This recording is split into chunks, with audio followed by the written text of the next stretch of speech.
উত্তরবঙ্গ বললেই মানুষ চোখে ভেসে ওঠে মন ভালো করা কিছু দৃশ্যপট। কোথাও চা বাগিচা, কোথাও উঁচু নিচু পাহাড়ের সারি, বা কোথাও ঘন সবুজ অরণ্য। আর সেই ঘন সবুজ অরণ্যের বুক চিরে চলে গিয়েছে পিচ ঢালা কালো রাস্তা। আর সেই রাস্তা ছাড়িয়ে ডাইনে বাঁয়ে ঢুকলে পৌঁছানো যায় কোনো অজানা বনবস্তিতে। এই পথের সাথে সঙ্গ দেয় পাখির কলতান আর ঝিঝির ডাক। কোথাও আবার রঙিন প্রজাপতি, কোথাও বা পাহাড়ের সারি আর মেঘেদের লুকোচুরি। এমন পথে নিজেদের মতো করে গাড়ি চালানো, থমকে দাঁড়িয়ে প্রাকৃতিক সৌন্দর্যকে ক্যামেরাবন্দি করার ইচ্ছে পৌঁছয় চরমে। শহুরে জীবনে যা কল্পনা, এখানে বোধহয় সেটাই বাস্তব। পাখির ডাক, প্রজাপতির ওড়াউড়ি, ঘন সবুজের আচ্ছাদন আর মেঘ কুয়াশার হাতছানি। আর এই সবাইকে একসঙ্গে নিয়ে আজকের অভিযান শিটং থেকে পানবু।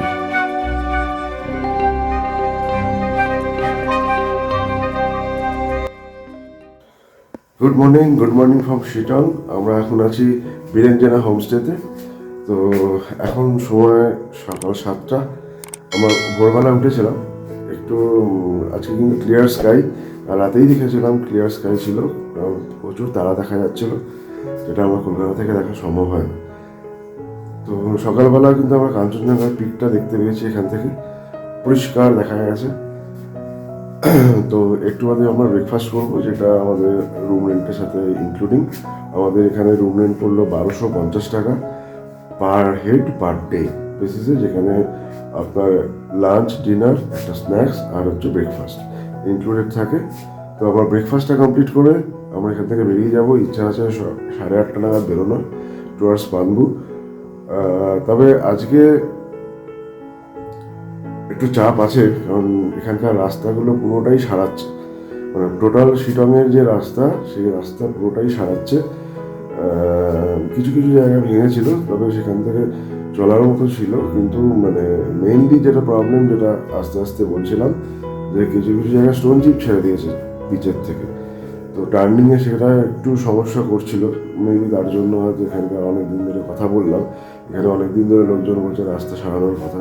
তো আলটিমেটলি আমরা এসে যখন পৌঁছেছি, তখন ওটা রাস্তার কাজ শুরু হয়েছে সবে। সেই জন্য রাস্তাগুলোকে প্রথমে ওরা পুরোটাই ভেঙে দিচ্ছে জেসিবি দিয়ে, যার জন্য রাস্তার অবস্থা আরও খারাপ। তো সেই জন্য আমরা ডাউন হিলে নামবো, যাতে গাড়িটা না আটকায়, কারণ আপ হিলে উঠতে গেলে ওই পাথরের উপর দিয়ে টানা কিন্তু খুব মুশকিল। তো এই হচ্ছে ব্যাপার। তাই আজকে একটু তাড়াতাড়ি বেরোনোর ইচ্ছা আছে, 8:30 নাগাদ বেরোনোর প্ল্যান আছে। এখান থেকে যাবো আমরা পানবু। সেখানে আমাকে জয়েন করবে আমাদের আরেকজন পার্টনার সুজয়, যে অরুণাচল থেকে এসছে, শিলিগুড়িতে আপাতত স্টে করছে কালকে রাত্রে। আজকেও এসে সকালবেলা পানবুতে জয়েন করবে, তখন আমাদের ফুল টিমটা কমপ্লিট হবে। তো চলুন এগোনো যাক।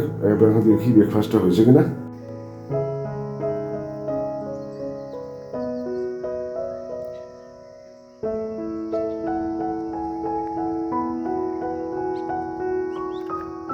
আমরা মোটামুটি রেডি। ঘড়ি বলছে এখন 8:30। আমরা বেরোতে পারলাম না। আমরা যাচ্ছি এখন ব্রেকফাস্ট করতে। আর বাইকে জিনিসপত্র সব মাউন্ট করা হয়ে গেছে। তো আমরা ব্রেকফাস্ট করে বেরিয়ে যাবো জাস্ট। ওকে, তো চলুন দেখা যাক আজকে ব্রেকফাস্টে কী মেনু আছে।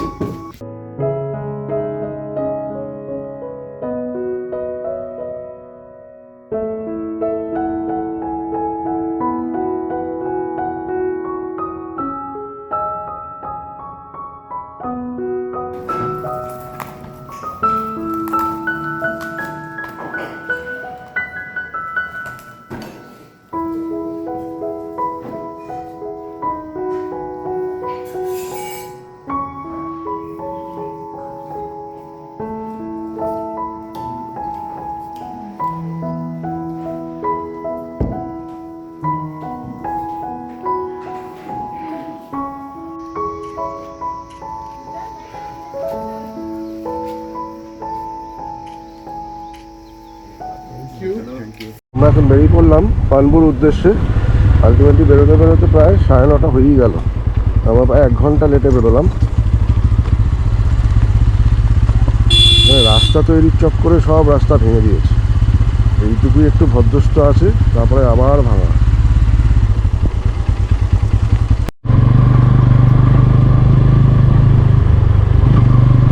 আমরা এখনো শিটংয়ের মধ্যে।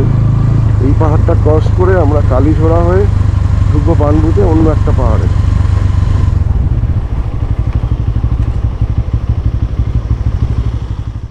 আমরা পথ হারিয়েছি। আসলে একটা ছোট্ট কনফিউশনের জন্য একটু দাঁড়ালাম এই সুন্দর অ্যাম্বিয়েন্সের মাঝে, একটু ঠিক করে নিয়ে আমাদের মংপু হয়ে যাওয়ার রাস্তাটা। সবুজ প্রকৃতি মানেই মনের শান্তি, প্রাণের স্পন্দন। যখন ক্লান্তি ঘিরে ধরে তখন প্রকৃতির মাঝে একটুখানি সময় কাটালেই যেন আত্মা নতুন করে বাঁচতে শেখে। সবুজ প্রকৃতির বুকে মানুষ বোধহয় খুঁজে পায় তার জীবনের হারিয়ে যাওয়া সকল সুখ। সবুজ মনোরম পরিবেশ, একটা ছোট ঝর্ণা, স্বাদে মৃদুমন্দ বাতাস, আর কি কিছু লাগে এই সবুজ প্রকৃতির মাঝে হারিয়ে যেতে?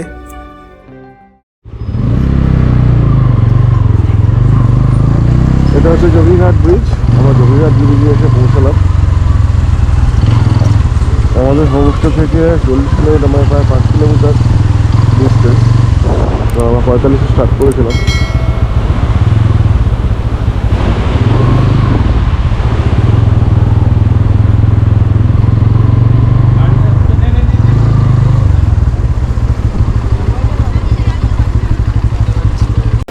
আমরা পৌঁছে আসলাম যোগীঘাট ব্রিজে।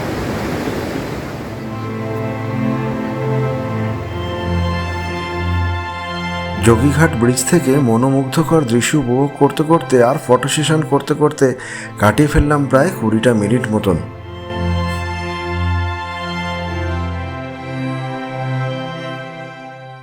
যোগীঘাট থেকে মোটামুটি এরকমই রাস্তা, ভালো রাস্তা, কোনো অসুবিধা নেই।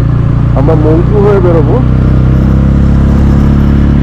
একটু চড়াই উচ্চাই আছে, যেটা পাহাড়ে জেনারেলি থাকে, তবে ওভারঅল কিন্তু ভালো রাস্তা, খুবই ভালো রাস্তা। কিন্তু এখান থেকে ঘুরতে গেলে প্রায় 52 কিলোমিটার ঘুরতে হচ্ছে। পানপুতে আমাদের আজকের ঠিকানা মঞ্জুশ্রী ধিম, আর বীরেঞ্জানা হোমস্টে থেকে মংপু কালীঝরা হয়ে মঞ্জুশ্রী ধিমের দূরত্ব প্রায় 45 কিলোমিটার মতন, আর সময় লাগবে ওই 2.5 ঘন্টার মতন। আঁকাবাঁকা পথ বেয়ে চলতে চলতে অবশেষে প্রবেশ করলাম আমরা মংপুতে। আমরা কিন্তু রবীন্দ্র মিউজিয়ামের সামনে দিয়েই যাব, আর ওখান থেকে কালীঝরা অবধি কিন্তু রাস্তা একদম অসাধারণ।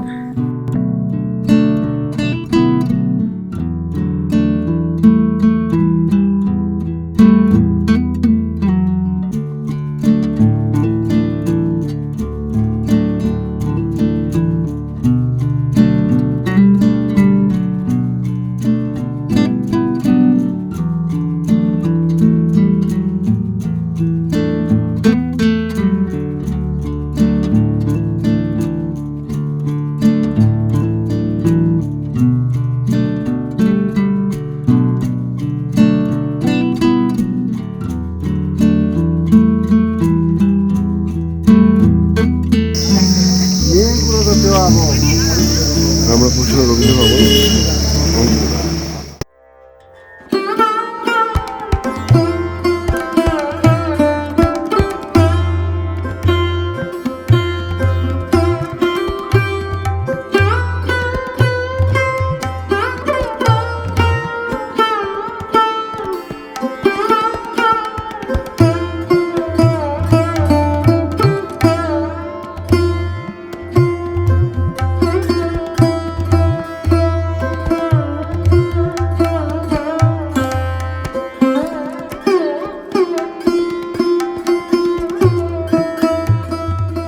মেন রোডে উঠে পড়েছি। এখান থেকে শুরু হচ্ছে কালীঘোড়ার রাস্তা। অ্যাকচুয়ালি এই রাস্তাটা আসছে কালিম্পং থেকে।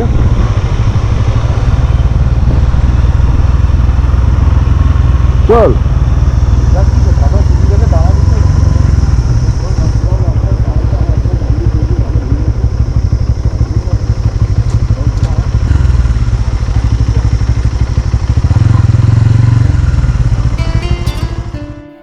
রবীন্দ্র ভবনের এখানে প্রায় অনেকক্ষণই সময় কাটিয়ে ফেললাম, কিন্তু আমরা ভেতরে ঢুকিনি। তার কারণ হচ্ছে আমাদের হাতে সময় কম। সুজয় অলরেডি তাদের যাত্রা শুরু করে দিয়েছে শিলিগুড়ি থেকে মঞ্জুশ্রী ধিমের দিকে। আমাদের ইচ্ছা আমরা একই সময় মঞ্জুশ্রী ধিমে পৌঁছবো এবং আজকের লাঞ্চ একসঙ্গে করব। তাই একটু তাড়াহুড়ো করলাম, কিন্তু রাস্তার মধ্যে কিন্তু আমরা তাড়াহুড়ো করব না। আর একটু বাদেই পাশে পাবো তিস্তা নদীকে। কালীঝরা অবধি কিন্তু সঙ্গ দেবে এই তিস্তা নদী। সেখানে দাঁড়িয়ে একটু ফটো সেশন তো করতেই হয়।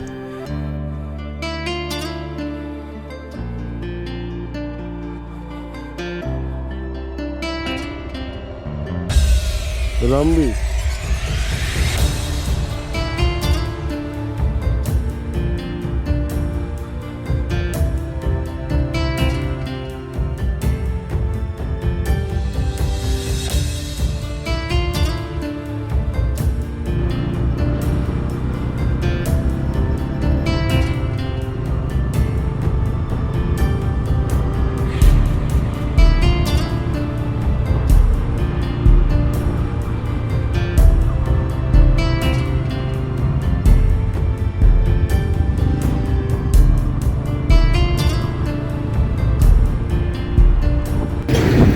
এই সেই তিস্তা যার ভয়ঙ্কর রূপ দেখেছি, এখন কত শান্ত।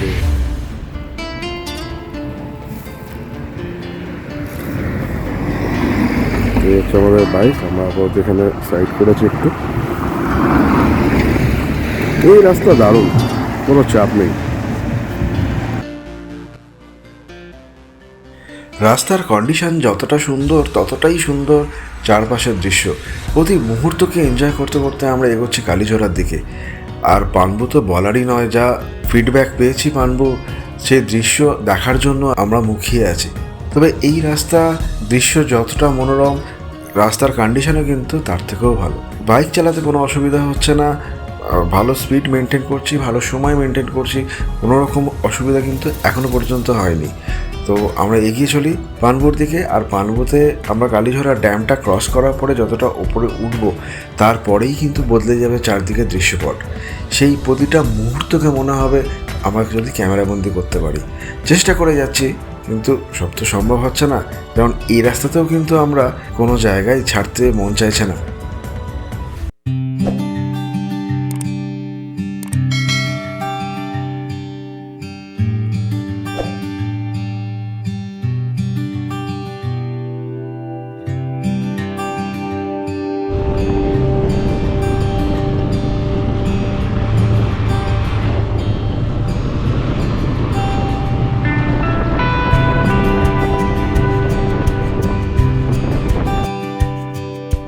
সামনেই আসছে কালীঝোড়া লোয়ার ড্যাম, এখান থেকে আমরা উঠে যাব পানবুর দিকে।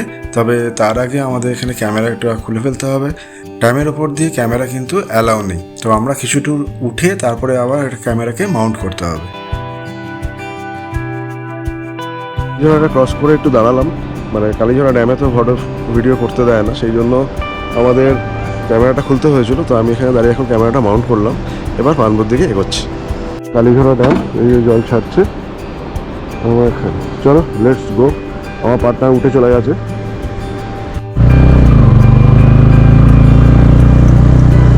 পানবুর রাস্তা,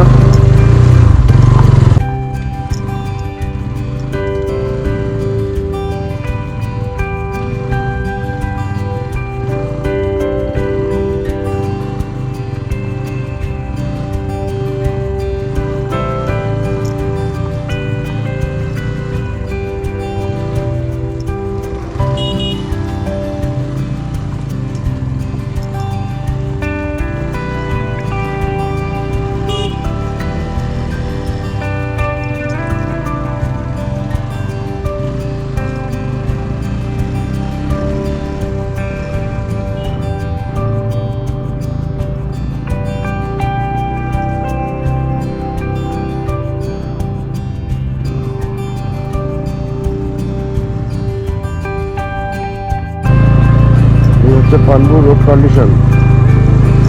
তবে কালীঝোড়া থেকে যখন পানবুর রাস্তা শুরু হলো, রাস্তার কন্ডিশন তুমি বলবো না যে খুব ভালো। রাস্তায় যথেষ্ট ভাঙা, এবং শুধু তাই নয়, ভাঙার সাথে স্টিফও রয়েছে। ম্যাক্সিমাম জায়গাতেই পিচের রাস্তা উঠে স্টোনচিপ বেরিয়ে গেছে, বেশ কিছু জায়গায় তো পিচের কোনো লেশমাত্র নেই।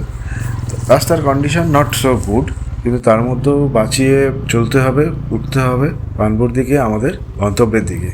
চেষ্টা করে যাচ্ছি, এক সুন্দর দৃশ্যপটের অপেক্ষায় আমরা এই লড়াই কিন্তু চালিয়ে যাচ্ছি।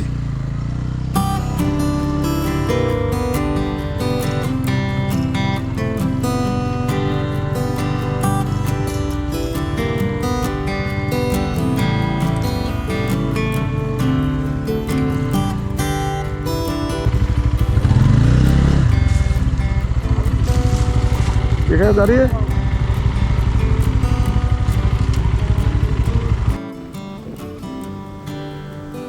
দারুণ, পানবু সত্যি অসাধারণ। চলতে চলতে একটু দাঁড়ালাম ব্রিজের ভিউ পয়েন্টটা নেওয়ার জন্য। এখান থেকে কিন্তু অসাধারণ লাগছে।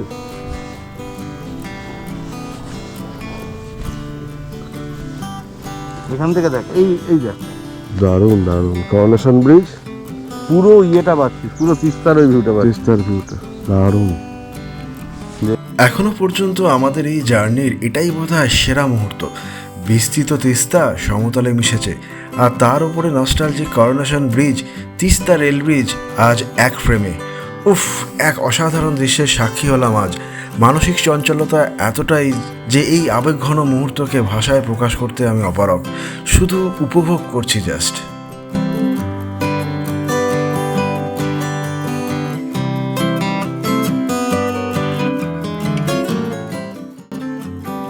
যে ফ্রেম আজ আমরা সচক্ষে উপভোগ করলাম তা সত্যিই অবর্ণনীয়। এতটাই তৃপ্ত অনুভূতি যা এই খারাপ রাস্তার কষ্টকেও লাঘব করে দেয়। সত্যি এক অবর্ণনীয় দৃশ্যের সাক্ষী হয়ে থাকলাম আজ।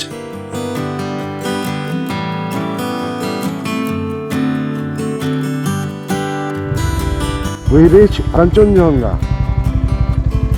অপূর্ব অপূর্ব, কিছু অসাধারণ দৃশ্যের সাক্ষী হয়ে গেলাম আজকে। সত্যি এত যে কষ্ট করে এলাম, আশা কিন্তু সার্থক। এই মজা, এই আনন্দ, এই স্যাটিসফ্যাকশন কিন্তু এমনি হয় না। একটা অ্যাচিভ করতে গেলে আমরা যে জিনিসটা আমরা ফেস করি, সেই ফেস করার পর যখন এই গোল্ডেন মোমেন্টটা আসে, ইট ইজ অসম। লাস্ট মোড়টা টার্ন নেওয়ার পর থেকেই কাঞ্চনজঙ্ঘা কিন্তু আমাদের সঙ্গ নিয়েছে। আমরা লাইভ কাঞ্চনজঙ্ঘা দেখছি, কখনো বাঁ দিকে, কখনো ডান দিকে, কখনো বা সামনে। এই দৃশ্যপট উপভোগ করতে করতে আমরা এগিয়ে চলেছি আমাদের আজকের গন্তব্যের দিকে। এখানকার প্রাকৃতিক সৌন্দর্য এতটাই মনকে নাড়া দেয় যে এই অব্যক্ত সৌন্দর্যের মাঝে নিজেকে খুঁজে পাওয়া বেশ দুষ্কর। শুরুর দিকে বেশ কিছু জায়গায় রাস্তা যথেষ্ট খারাপ থাকলেও বেশিরভাগ রাস্তার কন্ডিশন কিন্তু মোটামুটি ভালোই বলা চলে। শিলংয়ে আমরা যে রাস্তা ফেস করেছি তার তুলনাতে এই রাস্তা স্বপ্নের মতোই সুন্দর।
পেছন দিকে স্লিপিং বুদ্ধ, আর এদিকে হচ্ছে বিস্তৃত তিস্তা নদী।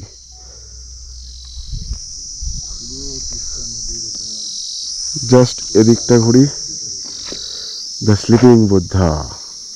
ফাটাফাটি ভাই, পানবু ফাটাফাটি। এই জিনিস দিতে পারবে না কেউ। উফ, আশা সার্থক। অসাধারণ এক দৃশ্য উপভোগ করলাম।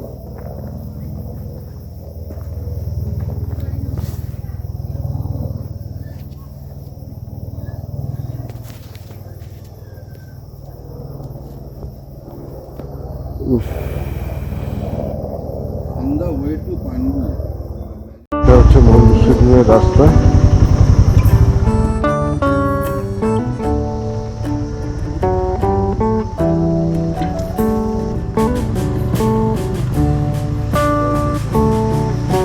প্রতি মুহূর্তকে ক্যামেরা বন্দি করা সম্ভব হলো না, মেমোরি কার্ডই কম পড়ে যাচ্ছে। সে যাই হোক, চোখ আর মন তো আছে আনলিমিটেড স্টোরেজ। তাই দু চোখ ভরে উপভোগ করতে করতে অবশেষে আমরা পৌঁছলাম আমাদের আজকের ঠিকানা মঞ্জুশ্রী থিম। ওপরে উঠেই ওই যে রিসেপশন। এটা হচ্ছে ব্লক ডি কটেজগুলো। এখান থেকে ধার দিয়ে, আর জাস্ট পেছনেই কাঞ্চনজঙ্ঘা।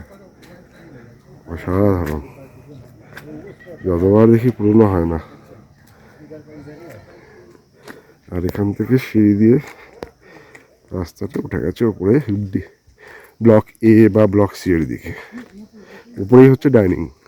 তো যাচ্ছে এদিক থেকে, সেটা সানসেটের শেষ সূর্যকিরণ পড়েছে কাঞ্চনজঙ্ঘার উপরে।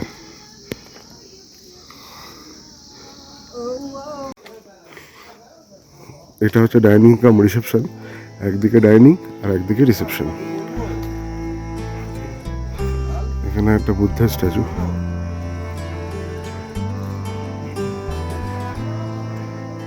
সূর্য অস্ত যাচ্ছে।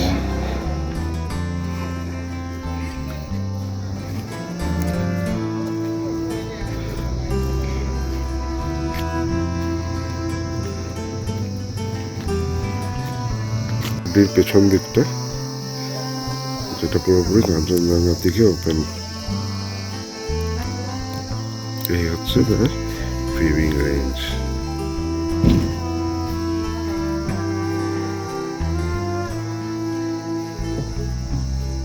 চা আর পাকোড়া সহযোগে আজকের সন্ধ্যাটা আমরা এনজয় করলাম। আমরা আছি এখন ডি ব্লকে। আমাদের ফুড সহ রুম রেন্ট পড়ছে 1800 টাকা পার ডে পার হেড।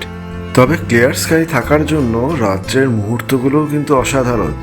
যেমন আকাশ ঝলমল করছে, তেমন পাহাড়ের সেই বিন্দু বিন্দু আলোগুলো জ্বলছে নিচে। মনে হচ্ছে যেন নক্ষত্র খচিত আকাশ যেন মাটিতে নেমে এসেছে। অপরূপ লাগছে রাত্রের দৃশ্যকেও।